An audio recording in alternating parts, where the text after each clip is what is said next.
I said, oh, my doubts and demons on their way. Every endeavor I have made ever is coming into play, is here and now today.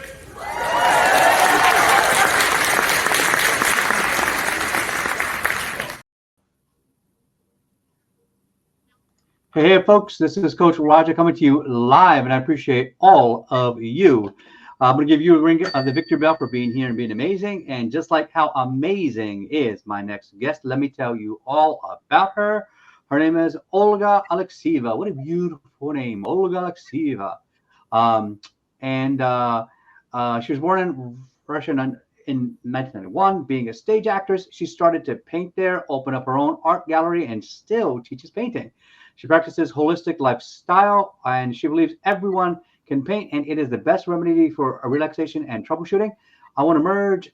She wants to merge her stage experience with life story and bring the message to the world, paving the way for others to follow her steps to improve their lives. So without any further delay, please welcome the one, the only, Olga Alexeeva.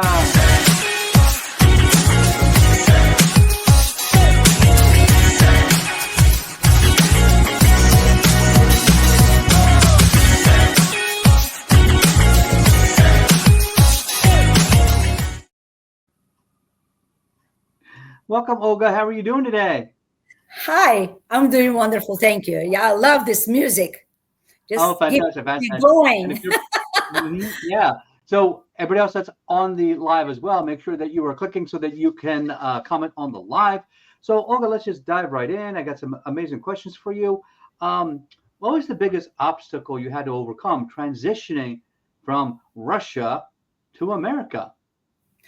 Imagine I did not speak a word of English. I came to New York's airport, and the word I knew is hello, and that's it. So that was the biggest obstacle, and so it took me about 10 years to finally being kind of on the road. Gotcha. And so what was the driving force that led you to entrepreneurship here in America? I used to be an actress in Russia in a theater. Oh, cool. Right. So it was a professional stage, but I did not see myself 9 to 5, having 9 to 5 job. I'm not cut for that. So I was looking from the get-go for the work, for the business to do with something for myself. And then I started to paint. Because it was my personal drama, and I knew I could not paint. And then I painted anyway because God had a plan for me, and said, "Hey, boom, look to another side." And I was just like, I had to go, so I was led to it. So that's why I always I feel myself that I'm a vessel. I don't take any credits for anything. Oh, it's beautiful. So like what kind of paintings do you paint, and how do you help other people express their emotions through their art? First of all, I don't have any official education per se. Okay. I don't know that I needed to keep one style or one niche per se. I am painting what I like to do today. And I am teaching people a freedom of expressing. I'm giving them the tools. I'm teaching them how to do that, and then do something how you feel. And so that's why I just keep call my style a fearless painting. And I actually wrote a little song about this. About fearless. So I am ageless young girl. Let my story be your torch. Start all over is not hard. Close your eyes and just jump. I love it. So that's kind of my motto, just close your eyes and start all over. I love it. Very cool. So now we know where did you grow up in Russia? I mean, obviously it's a big country, and after the fall of the USSR, we all have the Eastern Bloc countries and everything. So where exactly, Right, right. where did you I grow was up, and born, how did you grow up? I was Hmm. born in Russia in Samara. It's Ural. And then when I was 8 years old, parents moved to Odessa, to Ukraine. And Yeah. so I grew up on the Black Sea, and Odessa is my my town. And Gotcha. then I wanted to become an actress. And Hmm. in order to become an actress, you have to get the college, get to the Yeah. college. And so, and I moved to Moscow, and I went through college, I went through all this stuff. And then I started to work in a theater and moved from one theater to another. So that was a kind of job because you could retire in our theater. It was a state job. Hmm. So, and so when my son was born, he's actually was waiting for me in the changing room, whatever room they call it, and he was sleeping in a wardrobe, and like little baby, like a 3 years old. I remember I was Hmm. taking him to the theater, so that was a job. And then in 91 or 90s, 89 actually, my sister, Yeah. she left Ukraine as a refugee, and Yeah. I could not make myself to go with her because I could as a family. Yeah. I thought, well, go check this out. You let me know how's that, and then. So I was just kind of chicken out, and so It well, happens. I had this little son, and then it was a whole idea of getting through the American embassy to get a permission to go to America to visit my sister. Hmm. So I'm writing a book right now, and that this is I'm kind of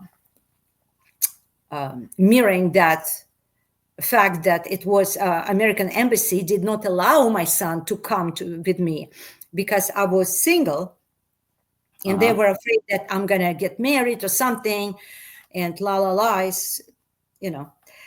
But I left my son with my mother, and Yeah. then I did get married, and I got my son a year later, and I brought him back to America. So that was, Yeah. I'm writing that in my book. So I'm Okay. planning Good. really Good. my life. Is this going to be your first book? It's my very first book, but Oh, I'm probably nice. not going to Congratulations. stop because it's so much fun to go back to your own life and kind Yep. of dig it and say, Yes, it is. oh, now I just put it in a pedestal, something that in that time was terrible. Yeah. Now, I've already written three books, and two became bestsellers, and the third one I just became international bestseller, and is on the Barnes and Nobles list and on the shelves at Walmart and Target. And I just tell you, not to brag, but just say like wow, once you start one, you just want to do more. I get it. It's so much fun, the whole process, and it's actually almost like therapy. Like you get out what you've been wanting to say for so long in your life, and you Right, really just get it to write it in your words. And so right. now I have three more books that I'm planning on bringing out over the next year or so. And even my son now, I convinced him that he wrote a little horror story, and he's going to write, and he has that. When we try to get his book published, and he's only a child; he's only 14, and so it's amazing to see that, really anybody that has a story can come out and share that story with people. So Right, now, right. what you're doing right now with your art and your business is what is your mission involving now? Like, what is it that you do to help people, and can you give us an example of a success story? Well, I used to have two galleries. After the fact that I could not paint, then I did go to class Yeah. and started to paint. And after all, when no gallery accepted me, I said, I'm in America after all, and I'm opening my own gallery and just, you know, I'm pretty much open my own gallery. It's called O Gallery. And so they gave me a filthy place for homeless, and so I just clean it and painted that. And so, and it's my white floor. I did a white floor, all gallery. Mhm. And so I was there in Arcade National Downtown for 16 Yeah. years. And then, you know, a lot of people, they started to ask me, start to paint. I said, well, I'm not a teacher. I only can share my own experience. But that was enough. People don't need qualification. People need a result. And I'm literally bringing them over the threshold of fear, of unknown, of like, oh, I make mistake. I say, hey, if you make mistake, take another canvas, start That's all over. right. That's Or like my the old people did. Just paint over it. It's fine. exactly. And Add to this the is depth. pretty much, this is our life. You get a blank canvas and Yeah. you paint a bright color, or you, if you saw chicken, you can leave it empty. Nobody knows about you. So what's the point Yeah. of being here on the earth? Hmm. So you need to make a statement. So anyway, and after the COVID, I had to close. I had 2 locations. I had to Oh, close my galleries, and pretty much my art is in the storage. And so I just tried to, you know, put it somewhere. And this is not the same. I'm unfortunately, I'm not so successful of selling online, but I'm still teaching, because the hmm, teaching, you know, okay, so that's kind of part of my story. I want to, even though I closed my galleries, but I want to keep my painting classes up to the point yeah. I still alive. And Mhm. imagine me 100 years old, splashing the painting over the canvas. I want to see myself when I'm 100 years old doing that. Totally.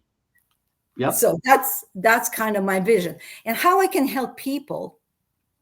How you know, now with the story, especially with my paintings as a tangible Hmm. proof of my coming from nothing to something. I just want to give them a hint that it's up to us. It's not up to our parents. It's not up to our fate. It's not about Hmm. circumstances. We are creating our own world. And Right. the more you become responsible for the outcome and Yeah. not to look for the excuses or blame somebody and say, hey, just because of that and because of this, who cares? You know, people don't Yeah. care. Nobody Doesn't cares. matter. Who said? Exactly. Exactly. Like, And look. so just to make Like, the best what you can and leave your legacy. And again, and what I'm teaching, what my mission is, to take people by hand and cross them, help them to cross over that, all the creeping doubts that our life has to become, we have to live our life by design, not by default. Default is what's given to us. No, no, no. I have my own word about this. I love it. I love it. Thank you so much for that. You've been an amazing guest already, just sharing what an incredible story. And, tell us a little bit more about, you know, um, as we shift gears into our next segment, uh, it, this is what I call the softer side of series. Like, this is called the speed dating round, and I want to ask you to get to for the people to get to know you better on a personal level. So, we already know you grew up in Russia, and how you came to America. But growing up, or even more recently, is there a favorite book or favorite film that helped shape the way that you think today? My favorite American film is The Saint.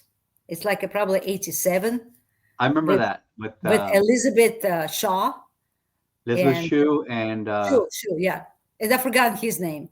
the I guy's name. can I know I him. can watch I can watch that movie. I forgotten it. I Just remember comes. watching that a bunch of times. Yeah, great movie. So I Yep. really like that. And you know, I don't want to say that I'm recluse. No, I'm very outgoing, but I like to come home, and I'm a Cancer, so I'm born in July. I'm a Hmm. Cancer. I like my space. So, and I like to cook. I like to do, I'm like a healthy cook. I like something Yeah. healthy stuff, that kind of stuff. So I'm not too much about bar scene. I don't like the too much noise. If it's a noise, it has to be meaningful for me. I don't know if it's makes sense. No, I got you. Yeah. Now, what about, who's a mentor of yours that you've learned from? Is there anybody that you've learned from who's a like leadership expert or business expert that you really come to look up to? Well, it's an interesting question. When I came here in Hmm. 91, I believe that, Yeah. and when I didn't speak English, I believe that I was snatched to Amway probably next year with my I very remember. little. I remember Right. that. But look, that Yeah. way it was the most expensive university because I went to all these seminars. I met Zig Ziglar, Les Yeah. Brown, all this, I saw Tony Robbins. By the way, he's speaking right now. I And know. so on. What I'm saying, these people, they formed me. And from the Soviet Union girl who came here and did not know anything about free enterprise, I finally opened my eyes.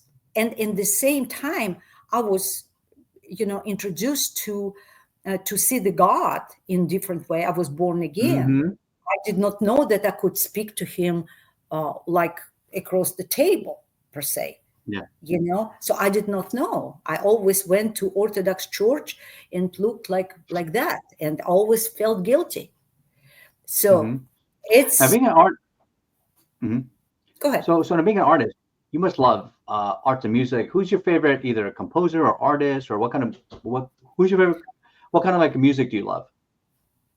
I love different, so many different. I was thinking about that. What could I just pick one? And I thought, well, but I like this one as well. I like the opera, like Yeah. this, like that. Yeah, So I've been an opera singer. I know. I love opera and musical theater and So, Broadway so that's and some why popular it's music. not the one, it's the one for today. Today I might just listen Oh, I like that. the relaxation meditation music that it's speaking to me like a special uh, frequency, that healing frequency. And tomorrow it might be totally different and I need some heartbeat and something upbeat. So I try not to. Sometimes people say, especially when I had a gallery, Yeah. I paint so many varieties of Hmm. styles, and people say, Yeah. oh, "Who is this artist? Who is this artist?" I said, "That's me. It's me. It's me. It's me." They say, "How can you do that? You need to find your niche. You need to find something that people know you by." I said, "You know what? When I'm dead, and coming the critics, and they will develop a new style." Um, Yeah. Fearless paintings or something, Yep. because I don't know. My lifetime is not enough to follow somebody's step that, in my opinion, is very Hmm. dusty. It's a dust. So let the all the Renaissance people stay where they are. But for me to put myself under the box, and because I know this story Yeah. of well-known people who were kind of pushed to paint that Yeah. was selling, and they did not paint that they wanted. In my life, I said no. I'm just gonna do what my soul wants to do, and that's Yeah. how I'm teaching it as well. Beautiful. I love it. Thank you. And so what we're gonna move forward a little bit. Like, what about what is your favorite kind of food? I always find this a fun question. Well, you know what? If you invite me for date and say, "Hey, we're gonna go out to restaurant," no, hypothetically, let's say Yeah. you in somewhere, I'm somewhere, okay, but hypothetically, you invite me, and you expect me to say, yeah, I love this food. I have no clue about restaurants in Nashville. I don't go to restaurants, because my food, what I eat, what I accept, I make in my kitchen. Hmm. So, and this is, I know what I put in. My son used to work at restaurant, and I know about restaurant kitchen. So I'm kind of finicky about that. So my favorite Very food, healthy food, like whole food kind of food. yes, Yeah. I do the healthy food. Yeah. Because you Right. see, I have my goal to be 100 years old and to splash the paint on my canvas. So in order for me to get there, so I have to Yeah. be healthy. I have a Indeed. goal. All right. Okay. So hang on to that thought. Hello, Whole Foods. Yes, we need all healthy foods in the green room right now. Stat. All right. So I'm a totally real call. We got Whole Foods is going to be coming into the green room, giving you as much healthy food that you want, and you can cook it up any way you want. So we're going to shift gears to our next segment now. So before we go, what do you want people to recall about you? Would people? Well, I think that start over is not hard. Close your Mhm. eyes and just jump. Because I did it. I came here to this country and cut Mhm. all umbilical cords with my country. No language, no profession, no nothing. Child, elderly mother, everything new.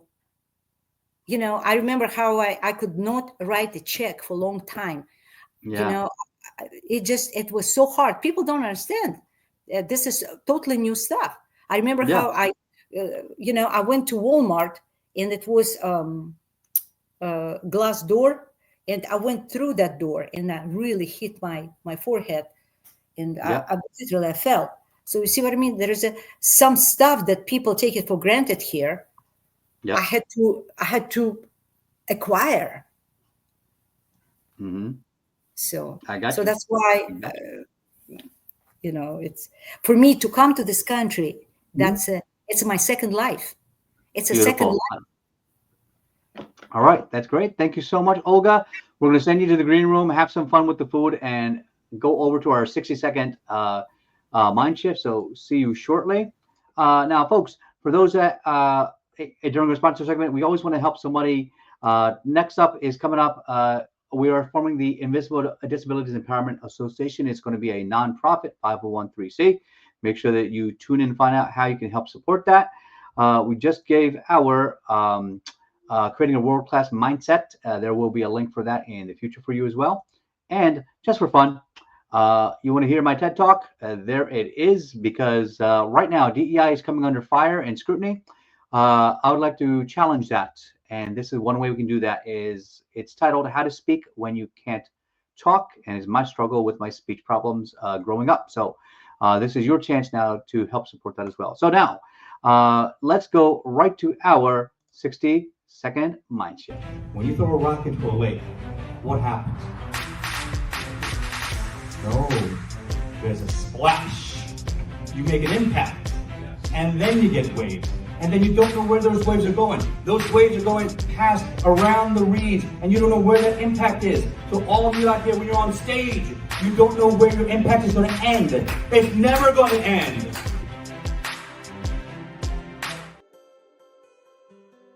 All right, folks. So today in the 60-second mind shift, I want to ask you, what if somebody said that you're not good enough?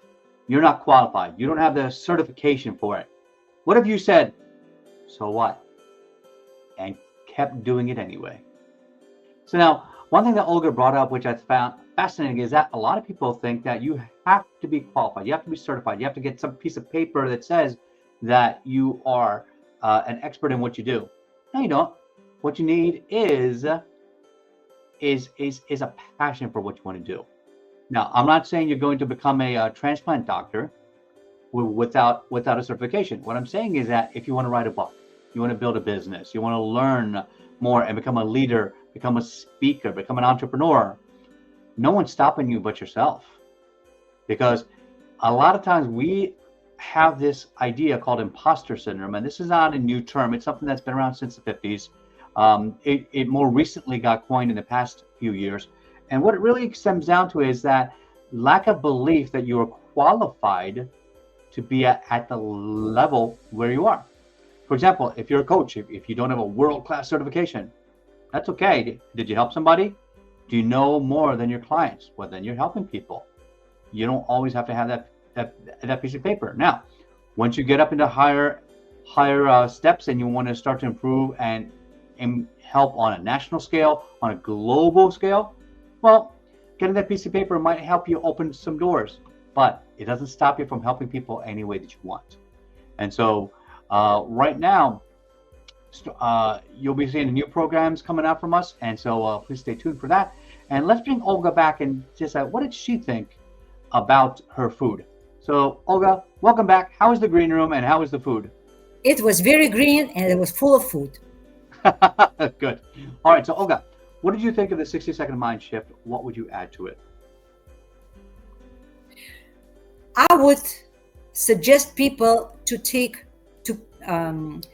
have a control over their own mood, over their own psychological kind of mental state. State.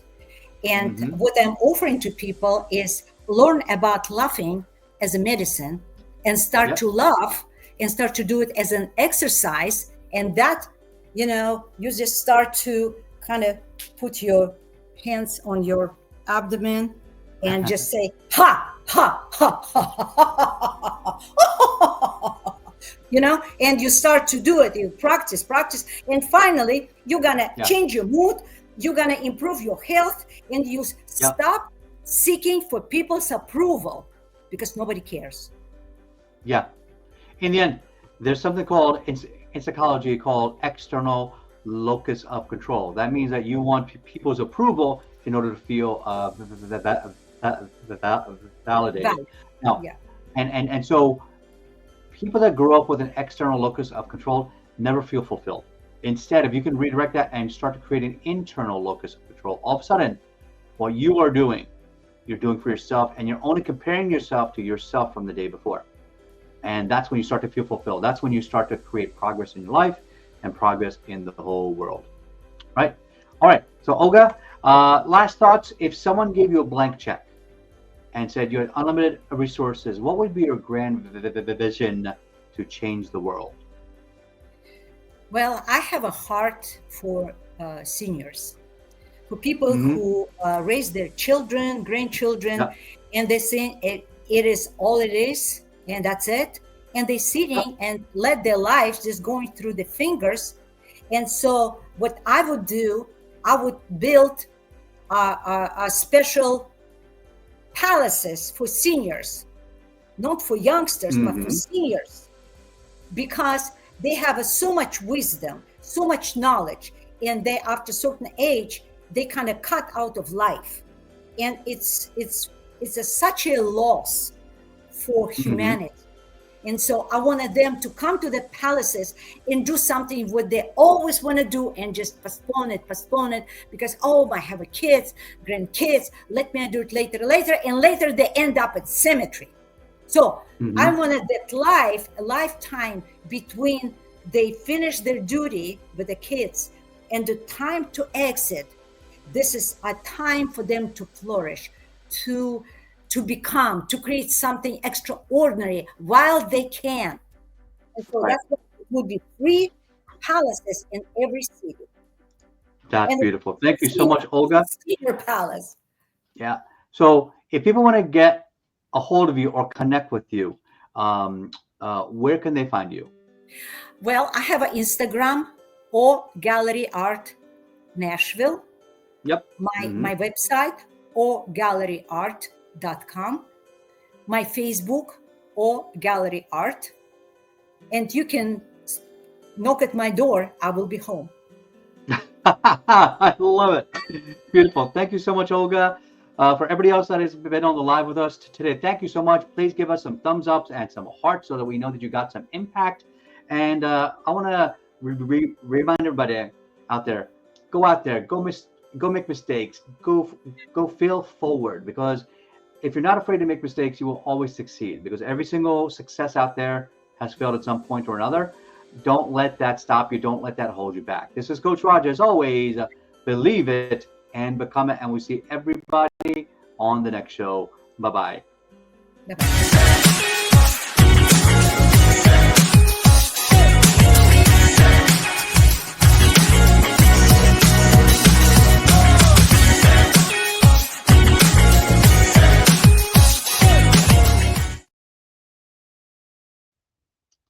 All right. So, real quick, don't Okay, so we lost her. All right, so we will continue. Thanks so much, everybody, and great job. Take care.